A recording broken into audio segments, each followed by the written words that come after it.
নমস্কাৰ। জীৱনত ধন আৰু সুখ সকলো মানুহে বিচাৰি থাকে, কিন্তু বহু মানুহে দিনে ৰাতিয়ে পৰিশ্ৰম কৰে তথাপিও ধন জমা কৰিব নোৱাৰে। কেতিয়াবা এনেকুৱা লাগে যে ঘৰলৈ ধন প্ৰচুৰ পৰিমাণে আহে, কিন্তু সেই ধন কেতিয়াও আমি জমা কৰি ৰাখিব নোৱাৰোঁ। শাস্ত্ৰ আৰু অভিজ্ঞতাই কয় যে আমাৰ জীৱনত কিছু অভ্যাসে আমাৰ জীৱনলৈ অহা ধনৰ পথ বন্ধ কৰি তোলে। আজিৰ ভিডিঅ'টোৰ যোগেদি মই এনে গুৰুত্বপূৰ্ণ উপায়ৰ বিষয়ে জনাম, যি উপায় কৰিলে বা যি অভ্যাস আপোনালোকে বন্ধ কৰিলে আপোনালোকৰ ঘৰত ধন বৃদ্ধি পাবলৈ ধৰিব। জীৱনত ধন, সৌভাগ্যতা আৰু সমৃদ্ধি লাহে লাহে বৃদ্ধি পাবলৈ ধৰিব। ভিডিঅ'টো আপোনালোকে শেষলৈকে চাব। শেষত এটা ঘৰুৱা উপায়ৰ বিষয়ে জনাম, যি উপায় কৰিলে সাক্ষাৎ মা লক্ষ্মীৰ পৰম কৃপা আপোনালোকৰ ওপৰত পৰিব। আহক তেনেহ'লে আমি বেছি দেৰি নকৰি সুন্দৰভাৱে জানি লওঁ।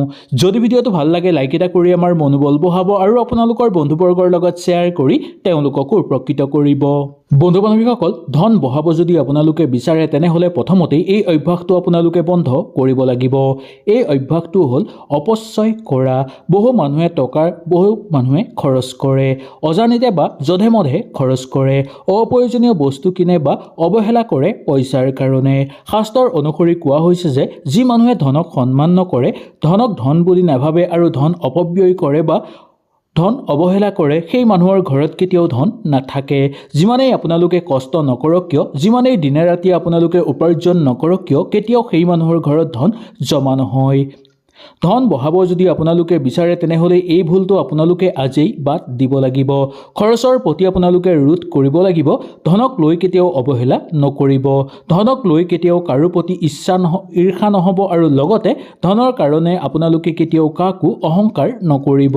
এনে যদি কৰে তেনেহ'লে আপোনালোকৰ ঘৰত কেতিয়াও ধন নাথাকিব, বৰঞ্চ আপোনালোকৰ ঘৰত থকা মা লক্ষ্মীও ঘৰ এৰি গুচি যাব। সেই গতিকে এই অভ্যাসটো আজিয়ে আপোনালোকে বন্ধ কৰক। দ্বিতীয় অভ্যাসটো অতি গুৰুত্বপূৰ্ণ। সদায় নিগেটিভ কথা কোৱা।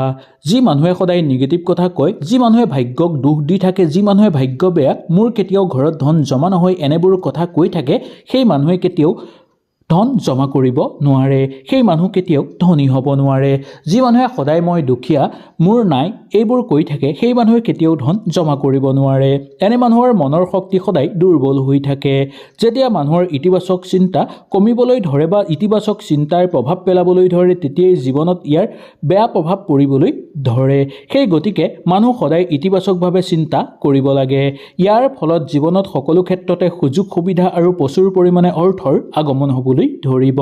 সাক্ষাৎ মা লক্ষ্মীৰ আগমন হ'বলৈ ধৰিব, যাৰ ফলত সকলো ক্ষেত্ৰতে আপোনালোকে উন্নতি কৰাৰ উপৰিও প্ৰচুৰ পৰিমাণে ঘৰত অৰ্থৰো আগমন হ'বলৈ ধৰিব। বন্ধু বান্ধৱীসকল, বহু মানুহে লক্ষ্য নকৰে যে ঘৰত বহু ফটা চিটা বস্তু থাকে বা ভঙা পুৰণা বস্তু এনেই জমা হৈ থাকে। ভাঙি যোৱা কাপ, ফাটি যোৱা কাপোৰ বা নষ্ট হৈ যোৱা যিকোনো বস্তু ঘৰত জমা হৈ থাকে, কিন্তু আমি সেইবোৰৰ প্ৰতি লক্ষ্য নকৰোঁ। সেইবোৰ যদি ঘৰত থাকে, নিগেটিভ শক্তি বৃদ্ধি পাবলৈ ধৰিব ঘৰত, যাৰ ফলত ঘৰত দৰিদ্ৰতা অহাৰ ই এক সংকেত বুলি ক'ব পৰা যায়। এই বস্তু ঘৰত থাকিলে ইতিবাচক শক্তি কমি যাবলৈ ধৰে। সেয়েহে এইবোৰ বস্তু যদি আপোনালোকৰ একেবাৰে দৰকাৰ নাই তেনেহ'লে ঘৰৰ পৰা আঁতৰাই দিয়ক। যদি সেই বস্তুবোৰ ভাল কৰি আনিব পৰা যায় বা সেই বস্তুবোৰ যদি আপোনালোকে ব্যৱহাৰ কৰিব পাৰে তেনেহ'লে সুন্দৰভাৱে আপোনালোকে কামত লগাবলৈ চেষ্টা কৰক। কিন্তু এনেই যদি ঘৰত পৰি থাকে, তাৰ পৰা নিগেটিভ শক্তি জাগ্ৰত হ'বলৈ ধৰিব, যাৰ ফলত আপোনাৰ লগতে গোটেই ঘৰৰ ওপৰত ইয়াৰ বেয়া প্ৰভাৱ পেলাবলৈ ধৰিব, যাৰ ফলত আপোনালোকৰ ঘৰত দৰিদ্ৰতা অকাল বৃদ্ধি পাবলৈ ধৰিব। ঘৰত বেয়া শক্তি জাগ্ৰত হোৱাৰ ফলত ঘৰত থকা মা লক্ষ্মী ঘৰ এৰি গুচি যাব। শাস্ত্ৰত কোৱা হৈছে যে যি ঘৰ পৰিষ্কাৰ থাকে সেই ঘৰত মা লক্ষ্মীয়ে বাস কৰে। যদি আপোনালোকৰ ঘৰ পৰিষ্কাৰ কৰি ৰাখে, পাকঘৰ, গোসাঁই ঘৰ বা পূজাঘৰ আপোনালোকে যদি পৰিষ্কাৰ কৰি ৰাখে, তেনেহ'লে আপোনালোকৰ ঘৰত ধনাত্মক যোগ বৃদ্ধি পাবলৈ ধৰিব, যাৰ ফলত আপোনালোকৰ সকলো মনৰ আশাও পূৰ্ণ হৈ পৰিব। সাক্ষাৎ মা লক্ষ্মী আহি আপোনালোকৰ ঘৰত বাস কৰিবলৈ ধৰিব, যাৰ ফলত ঘৰত ধনে সোণে উপচি পৰিবলৈ ধৰিব আপোনালোকৰ। সেই গতিকে প্ৰতিদিনেই ঘৰখন পৰিষ্কাৰ কৰি ৰাখিবলৈ চেষ্টা কৰিব। ঘৰৰ ভিতৰত যাতে লেতেৰা জাবৰ জোঁথৰ থাকিব নোৱাৰে, তাৰ প্ৰতি লক্ষ্য আপোনালোকে বিশেষভাৱে ৰাখিব লাগিব। যি মানুহৰ ঘৰ সদায় পৰিষ্কাৰ পৰিচ্ছন্ন হৈ থাকে, সেই ঘৰত সাক্ষাৎ মা লক্ষ্মী আৰু ভগৱান বিষ্ণুৱে বাস কৰে। ভগৱান বিষ্ণু আৰু মা লক্ষ্মীৰ বাস কৰাৰ ফলত তেওঁলোকৰ সকলো মনৰ আশা পূৰ্ণ হৈ পৰে, সকলো পৰিকল্পনা সিদ্ধি হৈ পৰে আৰু অৰ্থৰ বন্ধ হৈ থকা ভাগ্য উদয় হৈ পৰা দেখিবলৈ পোৱা যায়। বন্ধু বান্ধৱীসকল, ঘৰৰ পিতৃ মাতৃ আৰু বয়োজ্যেষ্ঠৰ আশীৰ্বাদ জীৱনৰ আটাইতকৈ ডাঙৰ সম্পদ বুলি কোৱা হৈছে শাস্ত্ৰৰ অনুসৰি। যি মানুহে বয়োজ্যেষ্ঠক অসন্মান কৰে সেই মানুহে জীৱনত কেতিয়াও উন্নতি কৰিব নোৱাৰে। জীৱনত তেওঁলোকে কেতিয়াও আগুৱাই যাব নোৱাৰে, কেতিয়াও সংসাৰত তেওঁলোকে সুখ শান্তি বজাই ৰাখিব নোৱাৰে। সেই গতিকে বয়োজ্যেষ্ঠ আৰু পিতৃ মাতৃক সদায় সন্মান কৰিব লাগে। তেওঁলোকৰ সকলো মনৰ আশা আপোনালোকে পূৰ্ণ কৰিব লাগে। যিমান তেওঁলোকৰ মনৰ আশা আপোনালোকে সৎভাৱে পূৰ্ণ কৰিব, তিমানেই বা তাতকৈ দুগুণ আপোনালোকে ইয়াৰ ফল পাবলৈ সক্ষম হ'ব। যি মানুহে মানুহক সন্মান কৰে সেই মানুহৰ ঘৰত সৌভাগ্যতা বৃদ্ধি পাবলৈ ধৰে। সেই মানুহৰ ঘৰত দেখিবলৈ পোৱা যায় যে সাক্ষাৎ শুভ শক্তি জাগ্ৰত হয় আৰু সেই ঘৰত কোনো লোকে ক্ষতি কৰিব নোৱাৰে।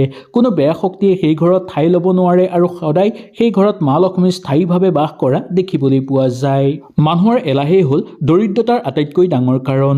যি মানুহে কিবা কাম কৰাৰ ক্ষেত্ৰত পিছুৱাই যায়, পিছলৈ কৰিম বা কাইলৈ কৰিম বুলি ভাবে, সেই ঘৰত কেতিয়াও সুখ সমৃদ্ধি আৰু সফলতা নাহে। সেইকাৰণে এলাহ ভাৱটো আজিয়ে আপোনালোকে ত্যাগ কৰাটো উচিত।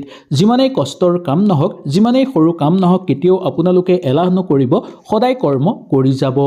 কৰ্ম কৰি গ'লে এদিন নিশ্চয় আপোনালোকে সফলতা অৰ্জন কৰিব পাৰিব। সফল মানুহে সদায় সক্ৰিয় হৈ থাকে আৰু নিজৰ লক্ষ্যৰ বাবে কাম কৰি যায়। যি মানুহে নিজৰ লক্ষ্যৰ কাৰণে কাম কৰি যায় সেই মানুহৰ ওপৰত মা লক্ষ্মীৰ পৰম কৃপা দেখিবলৈ পোৱা যায়।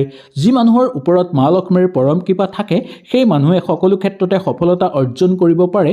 সেই ঘৰত উন্নতি আৰু সমৃদ্ধি সদায় বিৰাজ থাকে। ইয়াৰ ফলত দেখিবলৈ পাব তেওঁৰ লগতে সকলোৰে ওপৰত ইয়াৰ প্ৰভাৱ থাকিব। ঘৰৰ সকলো মানুহে উন্নতি কৰিব পাৰিব আৰু ঘৰখনৰ কাৰণে শুভ প্ৰভাৱ পৰিব। এতিয়া আমি জানি লওঁ আহক ঘৰতে কৰিব পৰা এটা ঘৰুৱা শক্তিশালী উপায়ৰ কথা। যদি এই উপায়টো কৰে তেনেহ'লে দেখিবলৈ পাব যে আপোনালোকৰ ঘৰত সাক্ষাৎ মা লক্ষ্মীৰ আগমন হ'ব। ঘৰত ধন সম্পত্তি আৰু সমৃদ্ধি বৃদ্ধি পাবলৈ ধৰিব। প্ৰতিদিনেই ৰাতিপুৱা আপোনালোকে উঠি ইতিবাচক চিন্তা কৰিব, মানে সদায় ভাল চিন্তা আপোনালোকে কৰিব আৰু মা লক্ষ্মীৰ নাম ল'বলৈ একেবাৰে নাপাহৰিব। ৰাতিপুৱা সোনকালে উঠি আপোনালোকে গা ধুই সূৰ্যদেৱক পানী অৰ্পণ কৰি আপোনালোকে মা লক্ষ্মীৰ নাম গুণ বা মা লক্ষ্মীক শ্ৰৱণ কৰিব। এনে কৰিলে আপোনালোকৰ কৰ্মক্ষেত্ৰত অনুকূল প্ৰভাৱ থাকিব আৰু কৰ্মক্ষেত্ৰত আপোনালোকৰ মনোযোগ বৃদ্ধি পাব। নিজৰ কৰ্মত সততা বজাই ৰাখিবলৈ চেষ্টা কৰিব আৰু নিজৰ কৰ্মত আপোনালোকে একাগ্ৰ হ'বলৈ চেষ্টা কৰিব। এই অভ্যাস যদি আপোনালোকে কৰে তেনেহ'লে জীৱনত আপোনালোকৰ ইতিবাচক শক্তি বৃদ্ধি পাবলৈ ধৰিব। সাক্ষাৎ মা লক্ষ্মী এনে মানুহৰ ঘৰত স্থায়ীভাৱে বাস কৰিব আৰু নতুন নতুন সুযোগ সুবিধা আপোনালোকে জীৱনত লাভ কৰিব পাৰিব। প্ৰচুৰভাৱে উন্নতি কৰিব পাৰিব অৰ্থ। বন্ধু বান্ধৱীসকল, ধন আৰু সৌভাগ্যতা কেৱল ভাগ্যৰ ওপৰত নিৰ্ভৰ নকৰে। আমাৰ অভ্যাসেই ডাঙৰ কাৰণ বুলি মনা গৈছে। যদি এই অভ্যাসবোৰ আপোনালোকে বন্ধ কৰে তেনেহ'লে নিশ্চিতভাৱে জীৱনত পৰিৱৰ্তন আহিবলৈ ধৰিব। দেখিবলৈ পাব যে সকলো ক্ষেত্ৰতে আপোনালোকে আগুৱাই যাব পাৰিব। মা লক্ষ্মীৰ পৰম আশীৰ্বাদ থাকিব, যাৰ ফলত আপোনালোকৰ সকলো মনৰ আশা পূৰ্ণ হৈ পৰিব। প্ৰচুৰ পৰিমাণে অৰ্থৰ আগমন হ'বলৈ ধৰিব। হয়তো এই ভিডিঅ'টোৰ যোগেদি আপোনালোকে সুন্দৰভাৱে বুজি পাবলৈ সক্ষম হ'ল। তেনেহ'লে কমেণ্টত নিশ্চয় আপোনালোকে মা লক্ষ্মী বুলি লিখিবলৈ একেবাৰে নাপাহৰিব। যদি ভিডিঅ'টো ভাল লাগিলে লাইক এটা কৰি আমাৰ মনোবল বঢ়াব আৰু আপোনালোকৰ বন্ধুবৰ্গ তথা আত্মীয়ৰ লগত এই ভিডিঅ'টো শ্বেয়াৰ কৰি তেওঁলোককো এই কথাখিনি জানিবলৈ সুবিধাটো দিব। তেনেহ'লে আজিলৈ আপোনালোকৰ ওচৰৰ পৰা বিদায় লৈছোঁ। কালিলৈ পুনৰ আপোনালোকক লগ পোৱাৰ প্ৰতিশ্ৰুতিৰে আজিলৈ নমস্কাৰ।